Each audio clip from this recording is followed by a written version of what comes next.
Welcome along to this week's Met Office Deep Dive. This week we're going into deep space. Okay, maybe not deep space, but we are going to be talking space weather, and in particular what happened on Friday night with the Aurora, and we do have a very special guest. Before that, obviously we'll be talking about things a little closer to ground and with the weather for the next few days, which is looking showery, although perhaps not quite as angry as the showers were on Sunday. More on that in a moment as well. My name's Alex Deakin. I'm a meteorologist here at the Met Office headquarters. Thank you for watching. Thank you for all your comments. If you could hit the like button, that would be doing us a big favour as well. And don't forget to share this with other Met heads. This is the Deep Dive, where we go in depth into some meteorological content and chat and take a closer look at something that's been hitting the news or could hit the news in the next few days. Welcome along. As I said, please do keep those comments coming along. I'll be in the chat at about 4:30 this afternoon, but if you're watching it after that, don't worry, we'll still read all of your comments and suggestions. Okay, let's take a look at what's been going on. A beautiful swirl there on the satellite image, heralding something of a change to our weather. You can see that swirl there, that area of low pressure that's moved in, bringing many of us a bit of a damp day on Tuesday. It was a soggy old day in Devon, where I am, on Monday from this weather system that has been moving its way slowly in. But first up, let's just rewind the clock to the weekend, because Saturday was a warm and sunny day for many, and then we saw a bit of a change. Still warm and sunny for quite a few of us on Sunday, but let's just zoom in a little bit and take out these little lumpy looking clouds that developed over Wales and pushed up towards northwest England. Follow those for the next couple of hours. You can see the storms blossoming there. That was the clutch of thunderstorms that dropped a lot of rain in a short space of time. Let's zoom in a little bit further there. The angry looking picture there on the radar, the really bright colours, large hailstones mixed in with that as well, and some very, very heavy rain indeed. And I can actually show you some footage of that. You've probably seen this across social media, these images from TikTok of Old Trafford. The theatre of dreams, theatre of sogginess, turned into a flood and a waterfall falling off the roof. This was as the game ended between United and Arsenal. The groundsman here recording 27 millimetres of rain in 18 minutes. 27 millimetres of rain, so just over an inch in 18 minutes.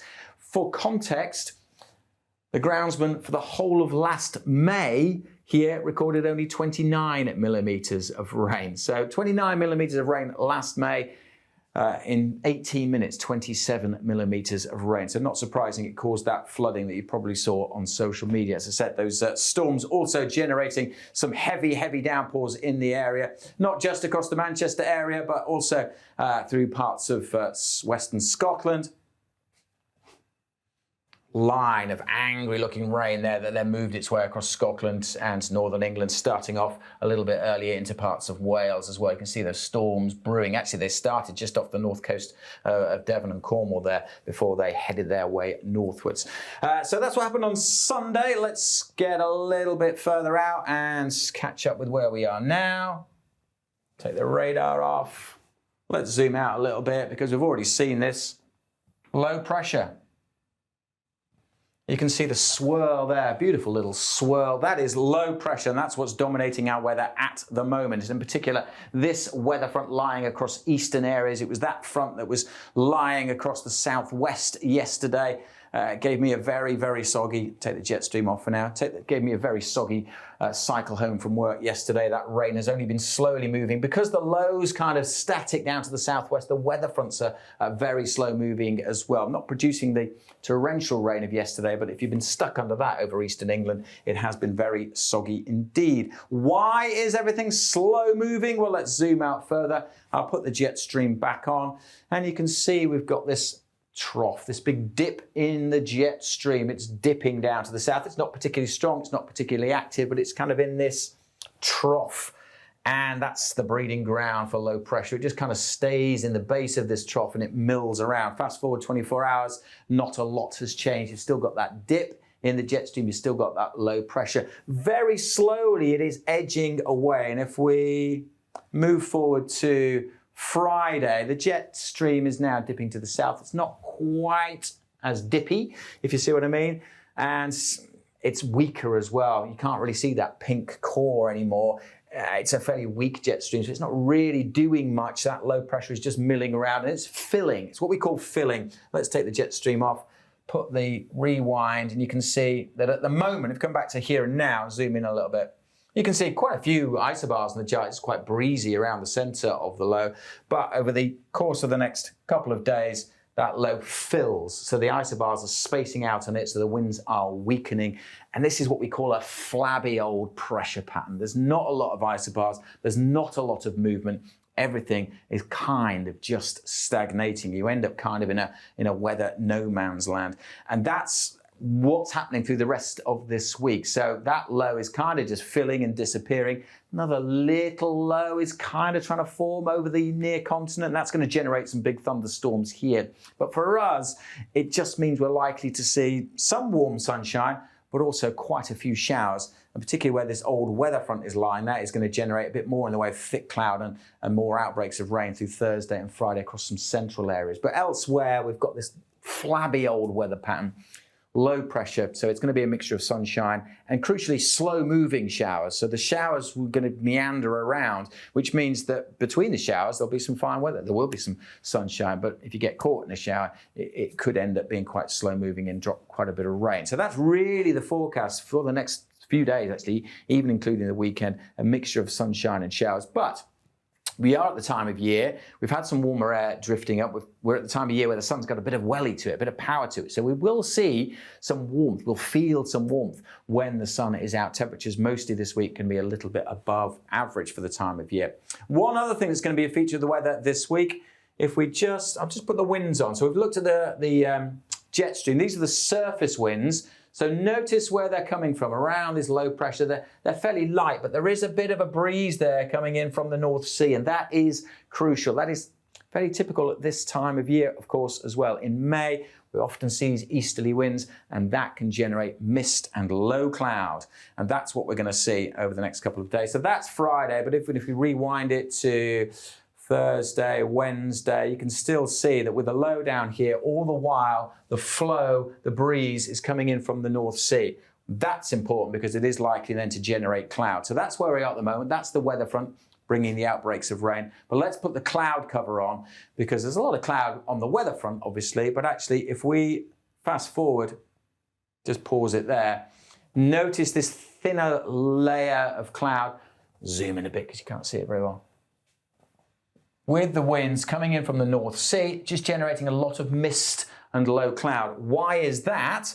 Well, if we take a look at the sea surface temperatures, at the moment, the sea surface temperatures are just starting to rise again. They reach their nadir in March, April time, so that's when they're at their lowest. This time of year, they are just starting to come up, but it's still pretty chilly. If you've been in the North Sea, temperatures in the sea, 9, 10 Celsius. Further south, actually temperatures here in the sea, a little bit above average for the time of year, 12, maybe even 13 down towards the Isles of Scilly. But single digits here, so cold sea, that wind bringing the air over the sea is going to cool, it's going to condense, and that forms the mist and the low cloud that we are going to see, particularly in this part of the world. Happens pretty frequently in May in particular because you get these slow moving weather patterns, because there's not a lot of power to the jet stream. So you're more likely to get easterly winds and you're more likely to generate with those colder sea surface temperatures, the mist and muck along the east coast. So we're going to see more and more of that, particularly as we go through the next 24 hours. The mist and low cloud clinging to parts of the east coast. Probably a bit overdone here in the computer model forecast, but parts of the east coast are going to be murky.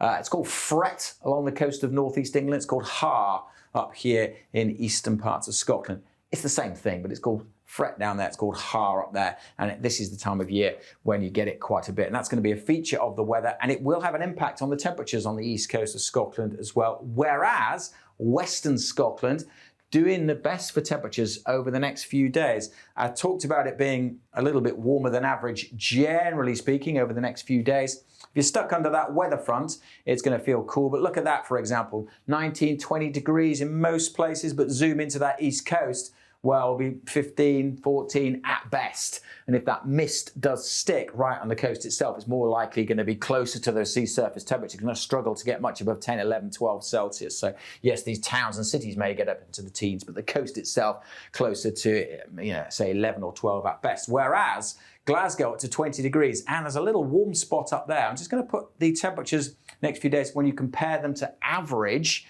So these are the temperatures this is for today compared to average.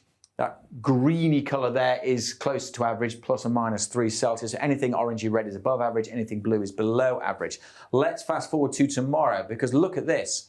Zooming in across Scotland, that is going to be the warmest place. And in particular here, along the Moray Firth, you can see those winds are coming in here. The coastal strip, temperatures close to average on the coast because of that cooling effect of the Ha and the breeze. But the winds are going to bounce over the mountains, and in this little pocket here may well be some lovely sunshine, and temperatures here in that darker red could well be 9 degrees above average. 24, 25 is possible along the Moray Firth tomorrow, and other parts of northern Scotland are going to be well above average also. So that is going to be the warmest part of the world for the next couple of days because of the wind direction.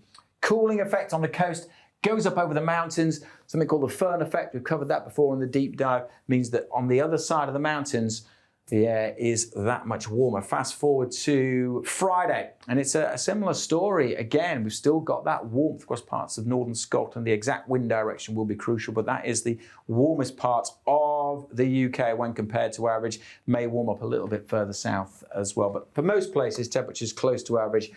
But of course, as I said, there is some welly in the sun, so it does feel a little bit warmer over the course of the next few days and into the weekend. Starts just to hint at things turning a little bit colder. Quite a bit of uncertainty in the longer range forecast, just the position of where this low is, or where the other low is out to the east. Things are going to change, but only slowly. As we head towards the end, head towards the weekend, higher pressures trying to topple in, low pressures situated to the east. Again, the isobar's well spaced out. We haven't got much forcing. There's not much power to shift things from the jet stream. So it's all just very slow moving, and the position of that low will have an impact. It's basically going to still be a mixture of sunshine and showers as we head into the weekend, but particularly on Saturday, with the influence of higher pressure further north, we'll probably not see too many showers across the north on Sunday. The low pressure further south, that's where we're most likely to see some heavy showers into Sunday. So yeah, staying showery, but hit and miss downpours, mist and low cloud on the east coast, but feeling quite warm in the sunshine. Aidan will have more on that in the 10-day trend tomorrow. He'll also have more on this. We often show these charts in the 10-day trend. This is the pressure trend for the next couple of weeks. Dates going forward along the top. Previous computer model runs going along the side. Blue means that low pressure is dominating across the UK, and that's what we've got for the next 2 or 3 days. But then it goes green, which means nah, not really sure, not low, not high. It's just that flabby pressure pattern that I talked about earlier. That's where we are through the weekend, but it's still going to be showery. There are hints. I mean, you look at this and think, well, it's quite a strong signal that we're going to see the pinks take it, well, the pinks are taking over, and pink means, well, red means high pressure. The fact that it's pink means that it's quite a weak signal. There are some signs of higher pressure, but it is far from nailed on. It is just slightly more likely than not that high pressure is going to come in, but we can't promise anything. There's not a strong signal, and that is often the case at this time of year because it's May, because there's not a lot of contrast between the North Poles and the equator. There's not a lot of power in the jet stream. So yeah, there's always a bit more uncertainty than usual at this stage. So there's been a bit of chatter in the press about high pressure returning.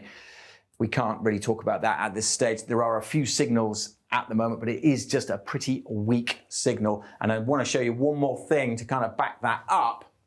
This is what I call the confidence-ometer, where when you run the model many times, you get an ensemble forecast, lots of different output, and it checks those and how consistent, internally consistent they all are. And when they're reasonably consistent, we can have confidence in the forecast, and that's when it goes green. However, you'll notice for the longer range forecast, we're pretty much entirely in the red. So the forecast confidence, how confident we are in the longer range is lower than average. Dates going forward along the bottom there. So yes, there are some suggestions from computer models that higher pressure may return, but at the moment it looks weak and the signal looks weak as well. So I think it's one of those ones to stay tuned to the forecasts. And of course, Aidan will have more on that in the 10-day trend tomorrow. Right, we talked about the thunderstorms, talked about the weather. Let's talk about something even more exciting that happened last Friday. Were you lucky enough to catch the Aurora Borealis? Put on quite a show last Friday night. It is time to go to space weather expert. Welcome along to Krista. Krista Hammond is back, because it's not the first time you've been on the deep dive, is it? No, I was here a couple of months ago just talking about the potential that we had for space weather, and then this weekend we've seen it. Now it's happened. What a forecast. Well, thank you for joining. Thank you. I think you're the first guest we've had on twice onto the deep dive. So you know, you're breaking barriers already. Yeah, you were on with Alex Deakin a couple of months ago talking about space weather. Do you want to just give us an overview of what your role is here at the Met Office? Yeah, so I work as part of the Met Office Space Weather Programme. I work with different industries, different areas, helping them understand what the impacts would be of space weather on their operations. Because as well as causing the beautiful aurora that we get in the most extreme events, that can cause damage to infrastructure and technology that we rely on day to day. So that's why here at the Met Office we have a space weather department, because of the impacts that space weather has on our everyday things that we rely on so heavily. But I guess the main focus for you over recent days has been the aurora, or the reasons behind the aurora perhaps, and that must have generated quite a lot of interest. It certainly did.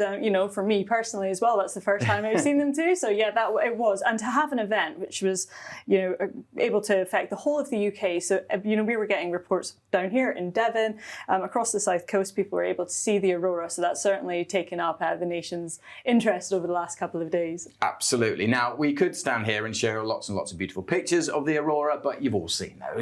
If not, where on earth have you been? They've been across social media. Everyone seems to see the aurora. So we're not here to discuss the beautiful, pretty pictures. This is the deep dive. So we're going to go and discuss why it happened and take a quick look back, starting with how they all start, I guess, the big ball thing in the sky, which most of us saw for the first time in a long time on Saturday, because it was a cracking day of sunshine. But even before Saturday, you were looking at it because this is the culprit, right? That's right. To understand the aurora, we need to understand space weather, and that is driven by activity on the sun. So here is the sun, and it is indeed this area here, this enormous sunspot area. For context, that's about 15 times the size of the Earth. What, that spot? This bit here. Yep. Wow, 15 times the size of the Earth. Yep, there were reports that people who still had their glasses from the solar eclipse could put them on and they could actually see this. Wow. So yeah, that's how large this sunspot region was. Incredible. So we've been monitoring that at the Met Office Space Weather Operations Centre because it was growing in size, it was growing in complexity, and it was releasing a lot of solar flares. So those are bursts of electromagnetic energy. And they in themselves can cause degradation to high-frequency communications, which the likes of the aviation industry use for communicating long haul. Yeah. But what we're also looking at is when we see a solar flare, it can also be an indication that we were also having a coronal mass ejection leave the sun. So they're not the same thing. A solar flare and coronal mass ejection, not always the same thing. They're not, no. So they can originate at the same time from the same area, but they're fundamentally different. Solar flares are eruptions of electromagnetic energy. After we see them occur on the sun, the impacts are felt immediately on Earth. Those are traveling at the speed of light. Coronal mass ejections, these are eruptions of charged matter, of plasma from the sun. That's right, particles. Yeah. That leaves the sun, and because it's mass, it takes longer to arrive. So several days after they leave the sun, we can feel the impacts on Earth. Okay, so that's the difference. That's the difference. That's what you were monitoring last week. Yep. How long does a sunspot last, Stephen? When did you spot this spot? So how we view them is they sort of, we spotted the spots, all the spots. What happens is as we rotate and the sun rotates, we see them move across the surface of the sun. So this one actually we saw rotate onto the surface of the sun. So it had been there for a solid week or so before it gets into this position. It's just the other side, right? Yeah. So it's as it's sort of growing as it moves across the sun, and we're seeing all these solar flares, and we're starting to see these coronal mass ejections leave the sun. And it was still getting bigger, still getting more complex. That's when we really started to take notice. Wow. And can you describe what causes them? It's the magnetic interactions of the sun and the surface, and it's all... Yeah, it's where we've got tightly wrapped magnetic fields. Right. So where we've got those sort of really strong magnetic fields, tightly interacted, it ends up that the surface of the sun there is slightly cooler than the surrounding areas, which is why we see them as darker than the rest of the sun. Right, okay. And of course, the timing of where it is will then impact where the stuff comes out and goes. I'm using technical terms here. Where the coronal mass ejection goes, because if it was on the other side of the sun, it wouldn't impact us, presumably. Actually, when it's along here, that's when, if something leaves the sun while it's on this side, it's less likely, sort of, as matter leaves the sun, because we're spinning in respect to the sun. But if you picture it almost like a garden sprinkler, when water leaves the sprinkler, it leaves it at a right angle. But if you were to look at it from above, it looks like it's spinning round. So it's kind of works the same with the sun, so that the solar wind that leaves the sun on that side has a tendency to miss us, whereas when it comes around here, it's in a much better position for anything which leaves to be able to hit the Earth. Okay, now we've got something even more remarkable to show you now, because this is actually happening, right? This is right. This is the coronal mass ejections as we saw them leave the sun. And, sometimes from a sunspot, you might get a couple of CMEs leaving. From this one, we saw multiple CMEs. Each of these little flashes is a coronal mass ejection, the sun spewing out particles into space. And because we see it coming out like this, you can see it almost like a halo. That means that they're directing exactly towards Earth. Because it's, right. So where are we looking? Where are we looking from? So this is looking straight on at the sun. From level with the Earth? Yeah, that's right. Yeah. Okay. So this satellite is just in front of the Earth looking at the sun. Wow. So we're looking at this face on. And each of these, how long is this time frame? So you're getting this is moving quite quickly, but pulses. to give you, there's probably, I think in this image, there's maybe 5 over the course of 24, 48 hours. Wow. So it was quite a lot in a very short period of time. That's unusual. Yeah, it's the volume of CMEs that we got one after the other that led to the impacts that we saw over the weekend in terms of the geomagnetic storming once they arrived at Earth. So the fact that there was a number of them in a short space of time, but all created by that same sunspot. Yeah, that's right. So all coming from the same place. Each CME in itself is fairly unremarkable, but when you have one and then the other, and there's this charged plasma just getting released from the sun, some caught up with the CME that had left before them. And then you sort of get this amplified effect of each one. In isolation might not have done too much damage, but as you start to get more and more, that's when you start to see the impacts. Wow, incredible. So that's actually happening when did that? Was that last Friday morning? That would have been last Thursday and Friday. Last Thursday and Friday, so over that period, and then we got the pictures. Day or so to arrive at Earth, a couple of days to get here. Right, we're getting even more funky now, even more colours. What we're looking at here, this is getting really technical now. Once our MOSWOC forecasters or space weather forecasters, they've seen those CMEs leave the sun, they can model them to see how fast they're going, where they originated from. Spoiler alert, it was the enormous sunspot, and what direction just to double check, it was that big black spot. That's where it goes, right. Not the little one in the corner. Once they know this information, they can plug these parameters into models. Sort of similar to how we have weather models. Model, yeah. Sort of assess the arrival time of storms. We can assess the arrival time of geomagnetic storms. So what we have here, just to point this out, is in the center, that is the sun, and just on the right-hand side there, that's the Earth. And the spirals that we see coming out is the normal solar wind. So as I was saying, they don't come sort of straight out. You have that spiral because there's this rotational everything's effect. Rotating round, right?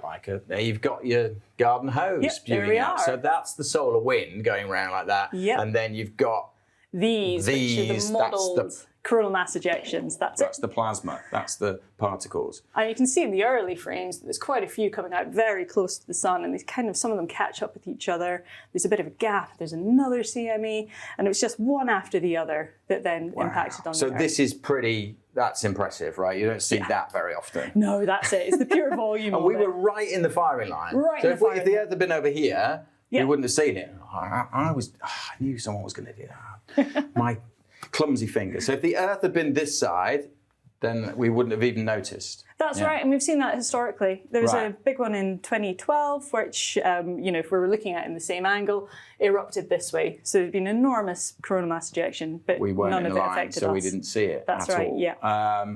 And so what's this? These are the graphs. What are these showing? This gives an indication of the arrival time. So it's the top one we're looking at. There's a couple of satellites there which are also plotted, but really it's this top one here which is for Earth. And it gives us an idea of the arrival time of the coronal mass ejection and sort of a rough idea of the sort of speed and plasma density. For our forecasters, that helps us sort of assess the impacts that we would get. Right. It is critically the arrival time that we're looking for so that we can sort of inform customers and the public when they could see the aurora. And so, in terms of the arrival time, how long how long is this? Are these hours along the bottom, are they? These are days. So that's these the are 9th, days. 10th, 11th. Oh, sorry, that's just Yep. the dates of it happening, right? And is that a high density plasma up to 100? It ended up being pretty high. So it's a pretty, we saw G5 events. Okay, so yeah, there's a scale, isn't there? So That's we right. were expecting high G4, and it turned out it was just at times tipped into the G5. So how does that work? It's a scale of 1 to 5, a goes bit like from 1 to hurricanes, 5. I guess. It's a scale of 1 to 5. That's it entirely. And it's gauged on sort of the magnitude of the geomagnetic storming once these have arrived at Earth. Right. So it's not just about what, if it was missing us, it wouldn't be a G5 that missed us. It's measured once it's right. Okay, Yeah, okay. it's the impacts that we then sort of measure here on Earth that, we're looking at. And G stands for geomagnetic? Is Yeah, that right? yeah, Right, okay. that's it. I'm on it. I'm on it. I'm all over it. Okay. So it's a scale of 1 to 5. And it was a 5. This is a 5. How rare are 5s? They are pretty rare. So the last time that we saw one was back in 2003. Wow, okay. So this is the strongest geomagnetic storm that we've seen in 21 years. Yeah. Wow. The last solar cycle was quiet though. So we're not Okay. used to seeing this sort of in recent times. And the solar cycle is the 11-year solar. We know that the sun has that 11-year cycle. I think you touched on this in the last video Yeah. with Alex. You can go check that out on our previous deep dive with Alex B, with Krista, I think a couple of months ago. We'll put a link to it in the bottom of the thing. So yeah, there's an 11-year solar cycle, and we're getting towards the peak, right? Yep. That's right. So solar cycle is based on the number of sunspots, with solar minimum fewest sunspots, solar maximum the most, and we should be around solar max around about now. So we start seeing more sunspots, more frequent space weather events, and more potential to have larger events like this. So it could happen again. We could over the next few months see things similar to this. It wouldn't be a surprise if this happens. Over the coming years, that's sort of when we're primed to be getting sort of more space weather events. And although we haven't seen one of this magnitude in 20 years, yeah, as I say, the last solar cycle was really quiet. In previous solar cycles, there's been multiple G5 storms that we've seen. So just because we've had one now, it doesn't mean that we wouldn't see one in the next couple of years. So if you missed it, like I did, don't feel too bad. There may be more opportunities. You just need it to not be cloudy. That's the thing. I mean, that's the thing, isn't it? That Friday night, everything kind of came together on Friday night. A huge, huge storm. But actually, most parts of the UK were cloud-free. So, that was a remarkable thing as well. And seen as far south down here. So you did see it. You went out. I did,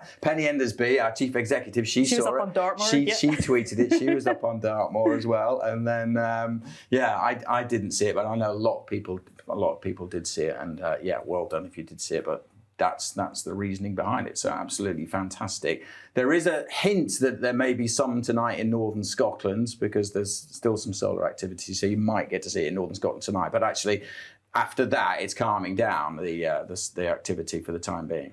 As that sunspot continues to rotate round the other side of the sun, we start to be out of the area where it's likely to be connected. So the same thing, there's still X-class flares going off from that sunspot. There are still CMEs being released. So just as you say, in the coming nights, potential. And other planets get northern lights as well. I saw some footage of Saturn, I think it was, that picked up from the same coronal mass ejection. So it appears on other planets. That's it, because it's an interaction with a magnetic field. If other planets have a magnetic field, then they can have sort of similar, auroral effects there as well. So you can get the aurora literally out of this world. That is incredible.